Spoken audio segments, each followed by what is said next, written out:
reporting. Every Australian worker has one, a superannuation account to help fund their own retirement. Most don't worry about how quickly the nest egg is growing or shrinking until they're close to retirement age. For years, industry super funds have bragged they've consistently outperformed the for-profit retail funds run by the big banks. But the federal government has been unhappy with the governance arrangements for the boards overseeing the industry funds. It now wants a minimum 1/3 representation on those boards to be independent directors, and it's also insisting that board chairmen and women be independent too. It's unveiled draft laws today to bring that about. I spoke earlier with the man who'll oversee the changes, the Assistant Treasurer Josh Frydenberg in Melbourne.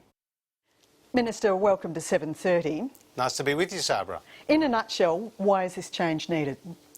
Well, the government's had the benefit of two important reviews. The Cooper Review, which went to the previous Labor government in 2010, and the Murray Review, which went to the Abbott government at the end of last year, recommending that independent directors are good news for superannuation boards. So we've decided to act on those recommendations and to require that a minimum 1/3 of directors on superannuation boards be independent, together with an independent chair. And the reason why this is good news is because it will bring directors with a greater range of expertise and experience to superannuation boards. Without naming names, or perhaps you might want to name names, how has this been a problem in the past? Well, look, what we've found is that governance has been an issue, but also that you need more expertise and experience on these boards. Many of the funds operate on an equal representation model where half the directors are from the union and half the directors are from employer groups. And we think it's beneficial, it's world's best practice, to expand that reach to include independent directors. And it has to be said, Sabra, that superannuation is increasingly important to the Australian economy. There's some $2 trillion worth of funds under management, and it's growing to $9 trillion by 2040. So having the best governance arrangements in place is a good thing. And what do you mean exactly by independent? Well, that's spelt out in the legislation, and APRA is also putting out some prudential guidance. But, for example, you can't be an employee of one of the owners of the fund, or you can't be a provider of services to that fund, and that would ensure that there wouldn't be a conflict of interest. Most industry funds have a strong union presence. Is this about watering down that influence? No, it's not, because this will apply right across the board, Sabra, to retail funds, to corporate funds, to government funds, and of course to industry funds. So it's an important new reform that applies right across the sector. And it has to be said that banks and insurance companies are subject to APRA prudential regulation, and they are required to have a majority of independent directors. So it's only appropriate that superannuation, which contains and preserves the hard-earned savings of ordinary Australians, is subject to similar standards. Will these changes improve the returns for members, or is this about just depoliticising boards? No, it could actually certainly improve the outcomes for members, because better decision-making means better returns in the long run. But this is about governance, transparency, accountability, and it's based on the recommendations to government, Sabra, of eminent experts like David Murray and Jeremy Cooper, who have provided that advice to governments of both political persuasions. Now, at the start of the year, the Prime Minister said the government wouldn't pick fights with the Senate that it couldn't win. Is this going to get through the Senate? Look, we're very hopeful that it will. I've been in detailed negotiations with the crossbenchers for some time. I've had a very positive hearing from them. They also understand that we're putting proper transition arrangements in place, Sabra.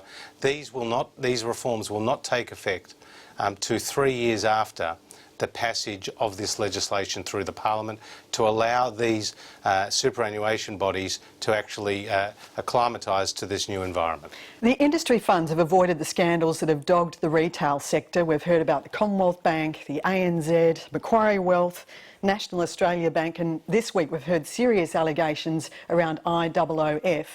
Don't these cases show that there's a serious cultural problem within that sector that warrants a royal commission?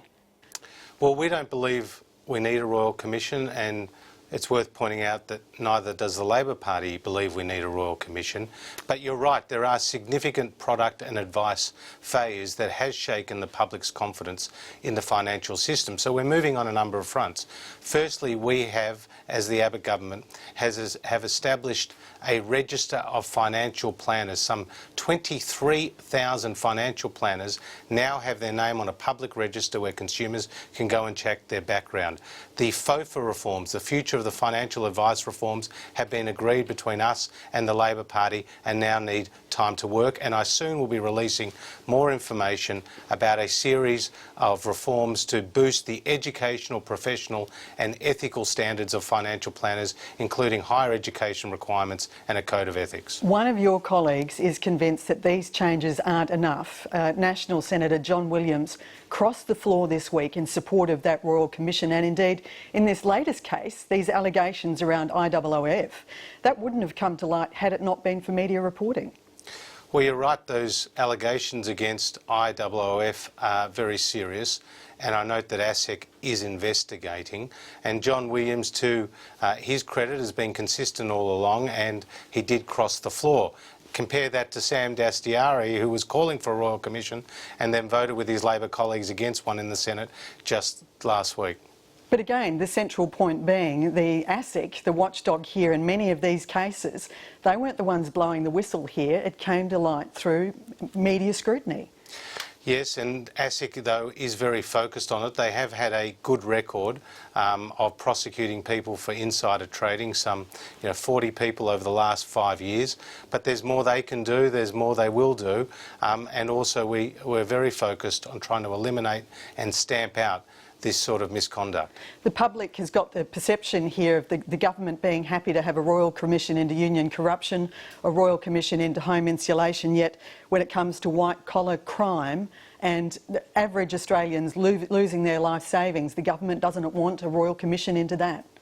Well, like I said, we are moving on a number of fronts to boost the professional standards in the financial services sector, and I think the register, I think FOFA, the changes I'm soon to announce, the fact that there's been 5 separate inquiries over the last 12 months into the financial services sector, including a number by the Senate, indicate that the level of scrutiny now, Sabra, is higher than it has ever been on the financial services sector.